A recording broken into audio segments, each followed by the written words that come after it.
Thanks for tuning into the Mutual Fund Show. I'm Neeraj Shah. Over the next 25 minutes, we are going to do something which is not normally what we do at the end of the year, which is try and talk about the schemes which have done well.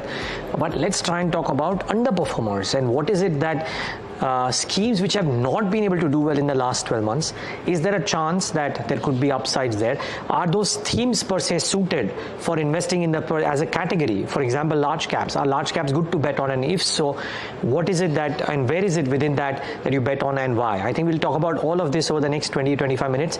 But I start off with the disclaimer that if you're investing in the mutual fund space, do not invest with a 1-year time horizon. Do not look at the last 1 year and try and take an investment decision about whether a particular fund or a category is good or bad. I think these should be viewed over a longer period of time. With that, I'll still do what we shouldn't do, which is talk about the year with both of our guests. Prableen and Rishabh join in. Both of you, thank you so much for taking the time out. You know, we keep on saying that this is not how funds or stocks should be looked at, but we still talk about that a little bit simply because the audience still takes some of the decisions based on those. So let's try and make the most try and give them the best advice, and which is why I've invited both of you on the show. Thank you for taking the time out. And probably I'll start with you. Large caps as a category, underperforming for a while. Enough portfolio managers tell us that now is the time to bet on large caps. Trying to understand if you, from a mutual fund perspective, also believe the same. Thanks, Neeraj, for inviting. Great to be here. Yeah, absolutely. Large caps, I think the SPIVA report over the years has given us, enough data that actively managed large cap funds have been firstly underperforming the benchmark index, and the underperformance is as high as 80 to 90% on a 2-year, 3-year basis. It drops down to about 60% on a 10-year basis. And if you just look at 2023 H1, the first half of the year, it was about 50%. So definitely, I think the first point here is that active large cap funds as a category, generally the 30 funds that we have are struggling to, number one, beat the index because of the change in the mandate and the restricted universe that we have. Secondly, of course, large caps as a category and, the space, the top 100 stocks haven't done that great this year, 2023. The big companies, like the SBI, Infosys, HDFC Bank, you look at Kotak Mahindra Bank, all of them have returns, in the range of 2 to 5% year to date. But of course, within the large cap space, we've also had the companies like, Tata Motors and NTPC and all give phenomenal returns. So I think overall, large caps are, poised to do well probably in the coming year. Enough data for that as a category that, they can be high inflows, the risk-reward relationships are favorable. But from an investor point of view, I feel that within large caps, when they're investing, again, should they be taking the active route for investment? That is the trouble where we are seeing a huge divergence in the returns. So best performers giving you about 26 to 28% year-to-date returns, and the worst performers giving you about 14%, barely beating the benchmark.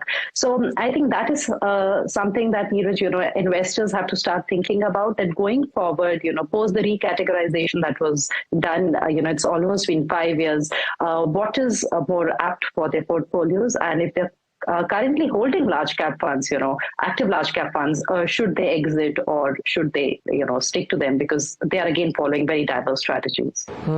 And there are options available, Rishabh, for people who want to play the large cap space but don't want to use funds, because as you've remarked as well, 70% of the active large cap funds have underperformed the BSE 100 TRI in the not just 1, 2, 5 years, but a long period of time. So is this optimism around large cap funds justified? Would you recommend to your clients buy into large cap funds, or would you tell them to look at other alternates while they might be bullish on large caps? Neeraj, first of all, thank you so much for having me on your show. I'm really loving the new avatar of NDTV Profit. I wish you and your team all the very best, that you guys break all the records going forward.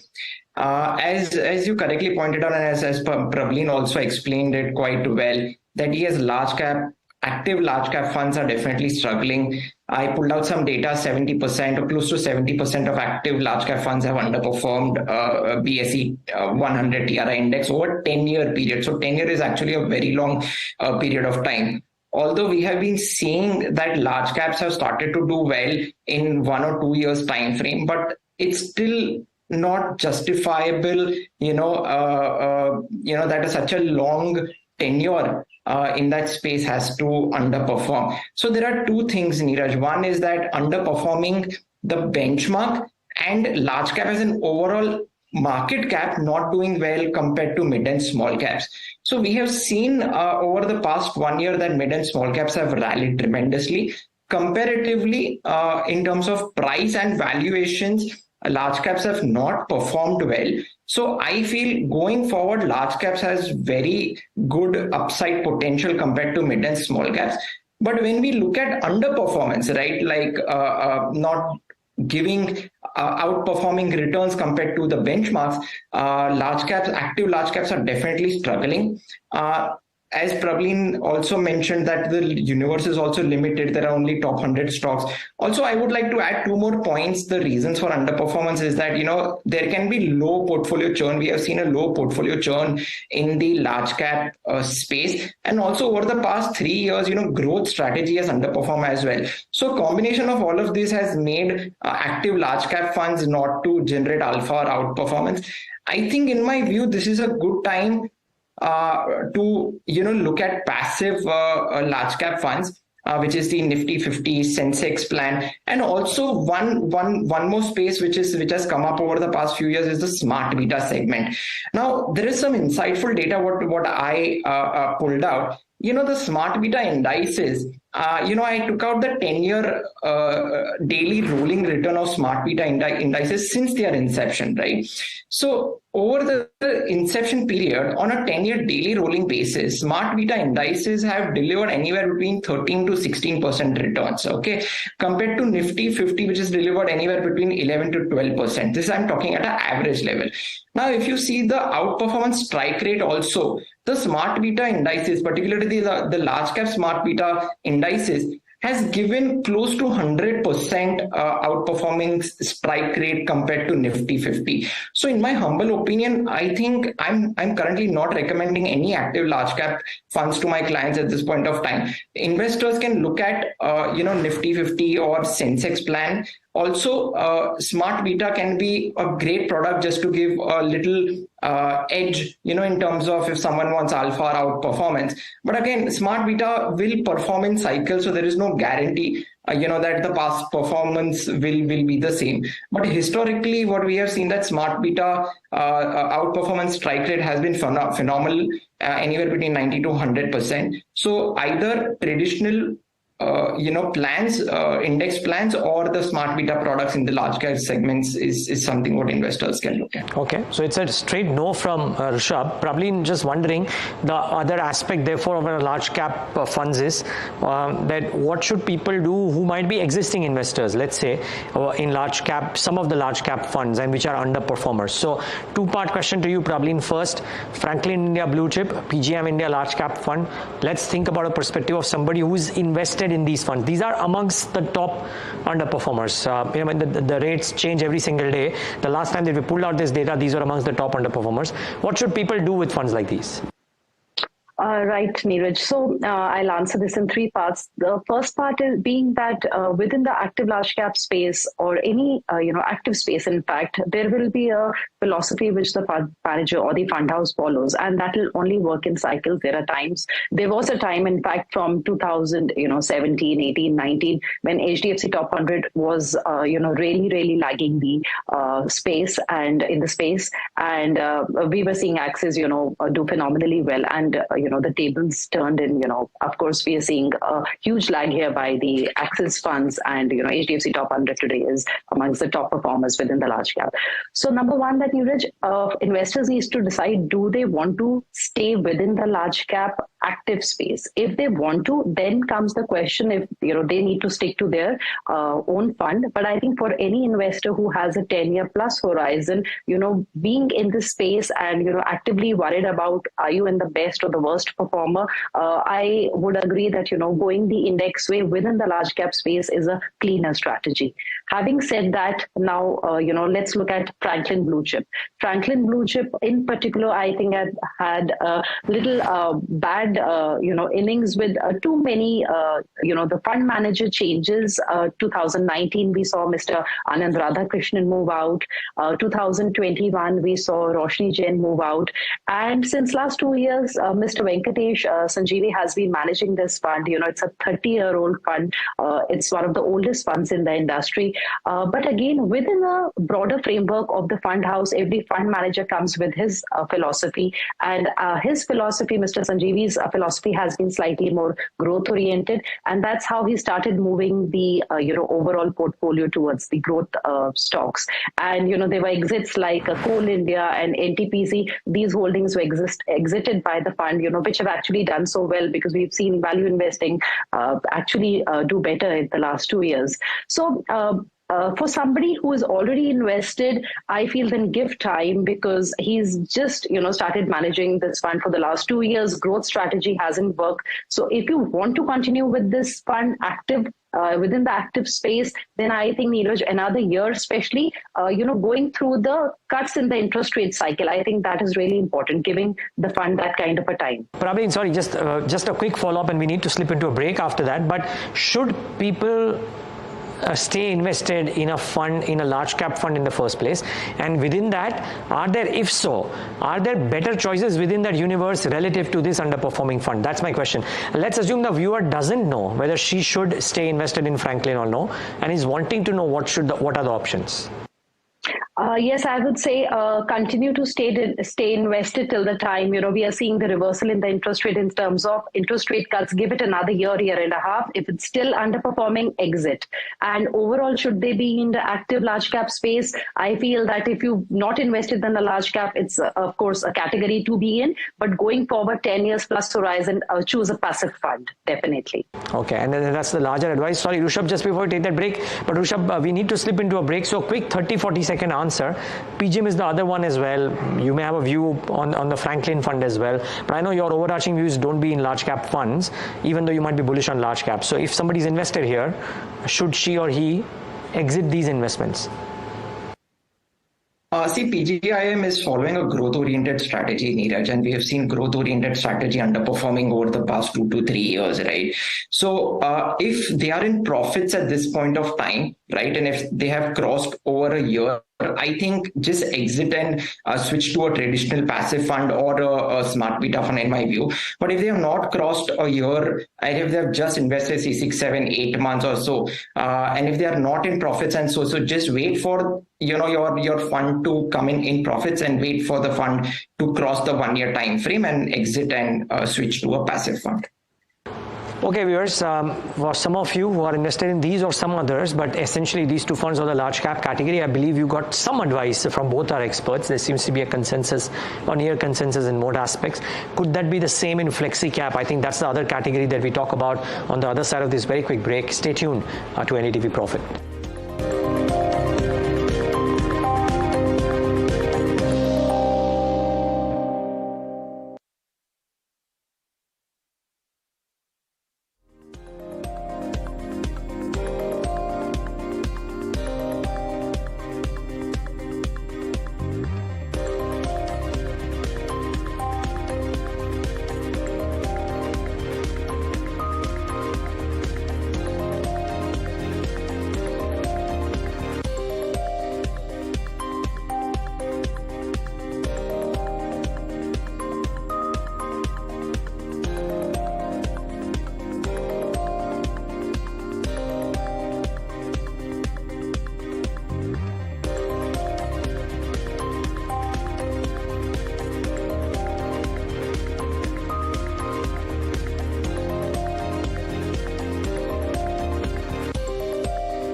Back with the Mutual Fund Show right here on NDTV Profit in conversation with Praveen Bajpayee and Rushabh.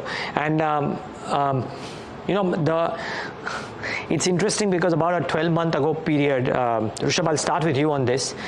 People used to say that if you want to buy a large cap fund, but don't believe that there is enough appetite, then go for a flexi cap fund, because flexi caps have a dominant exposure of large caps. You're in effect buying a large cap fund with some bit of beta provided by mid caps or small caps. So I just want to understand, as a category, flexi cap, what's your sense for 2024, or somebody investing into 2024, whether from a 12-month or a 60-month perspective is a different picture altogether?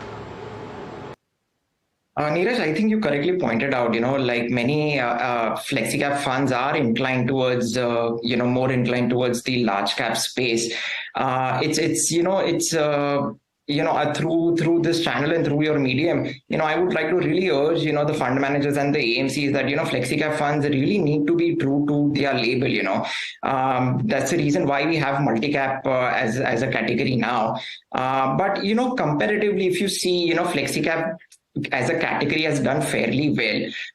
Only 40% or close to 40%, flexi cap funds have underperformed.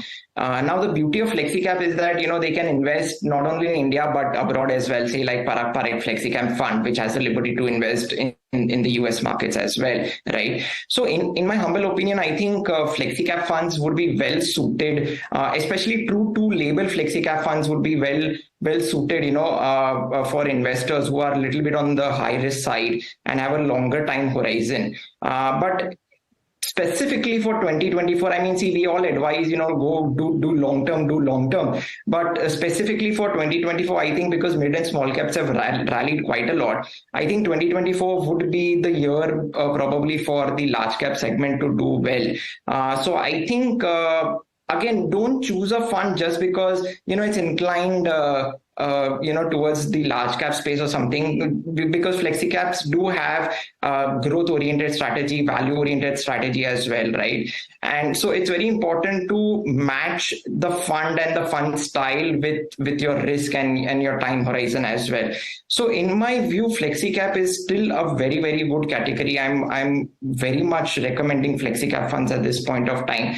But I feel choosing a good blend, of growth and value styles will work out well, because we have seen over the past 3 years, value has done tremendously well and growth has taken a backseat.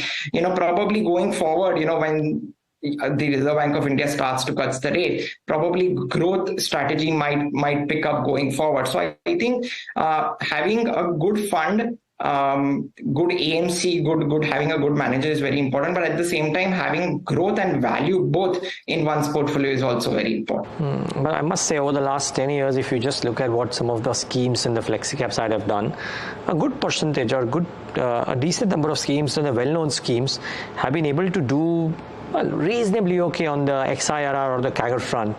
So that's an interesting piece as well. Praveen, come in. This is no way comparable to what large caps have done, but is flexi cap a category to reckon with, or people who want a higher exposure to mid caps and small caps rather choose a multi-cap fund, or just segregate your portfolio out of the 100 rupees that you're putting in, choose where you want to choose a small cap fund, where a large cap fund, and then a mid cap fund separately?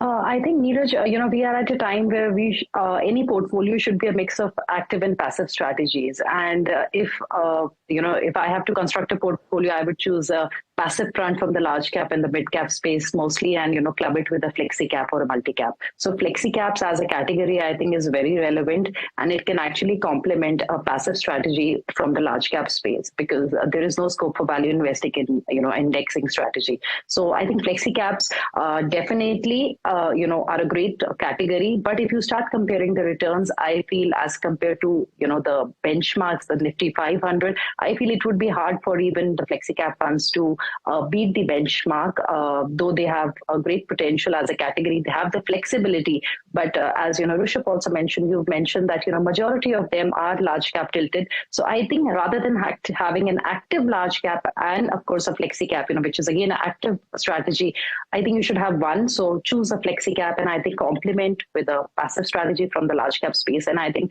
that can work for most investors.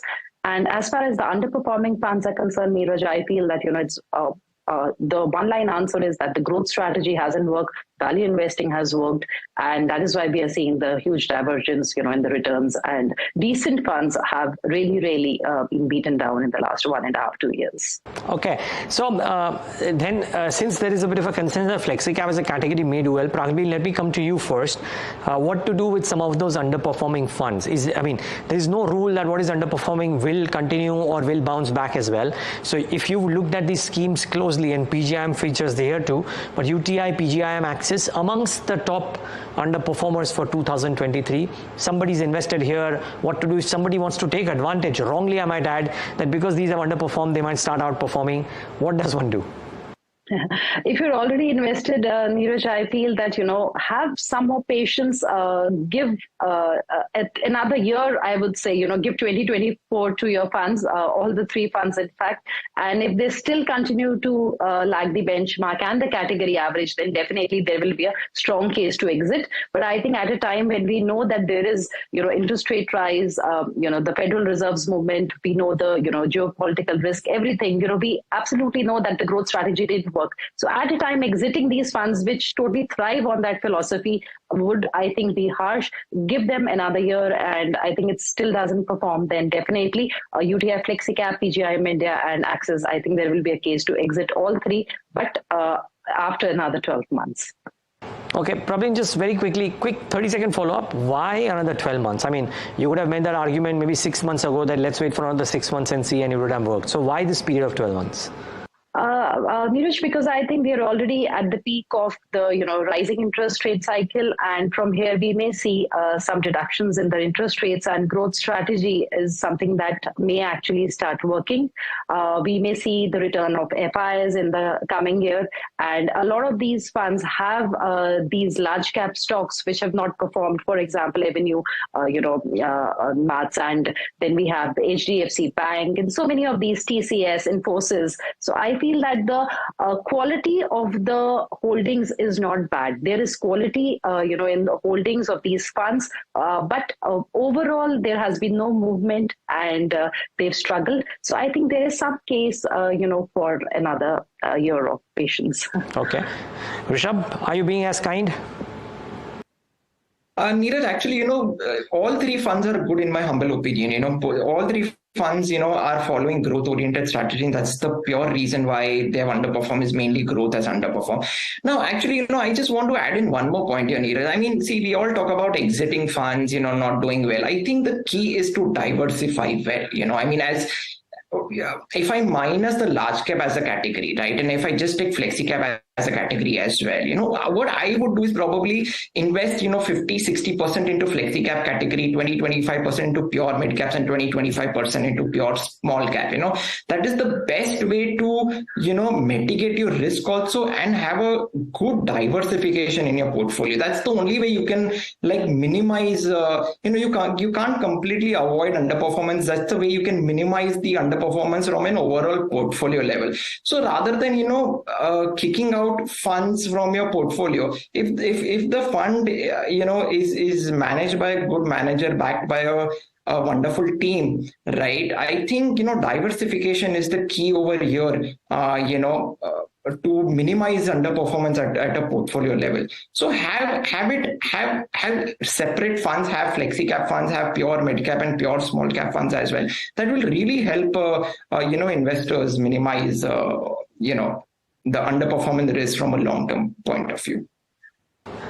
Okay, well, we'll have to wrap it up on that note because we're out of time completely on the show. Maybe one point left undiscussed, but I think we broadly got a gist from both of you. So thank you so much for taking the time out and being with us and giving us your thoughts. Thanks, Neeraj. And viewers, thanks for tuning in to yet another episode of the Mutual Fund Show.